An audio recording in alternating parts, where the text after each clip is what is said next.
Түлкіден де өткен қуғаз.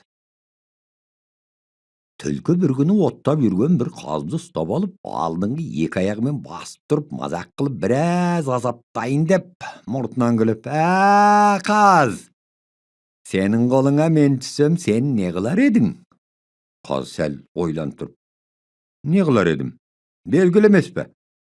Сені тісіммен тістеп тұрып, екі аяғымды кеудеңе қойып, көзімді жұмып, Құдай бергеніңе мың шүкір дер едім де, сені жеп қойар едім депті. Түлкі, мұның дұрыс екен.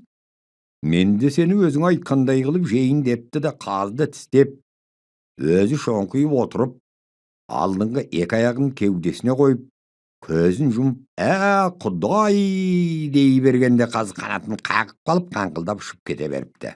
Түлкі, Құдай деген күйінде аузынан қита ашып, шоңқиып қала беріпті.